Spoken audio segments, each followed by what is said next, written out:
Learn Igbo preposition. Topic says beside. Beside in Igbo, it means n'akụkụ. Beside, n'akụkụ. Igbo, English.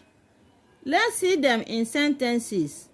Number 1 sentence says, ụdara bekee dị n'akụkụ akwụkwọ. Ụdara bekee dị n'akụkụ akwụkwọ. Meaning, apple is beside the book. Apple is beside the book. Remember, apple in Igbo, you call it ụdara bekee. Another sentence says, ego nọ n'akụkụ oche. Ego nọ n'akụkụ oche. Meaning, ego is beside the chair. Ụgbọala dị n'akụkụ ụlọ.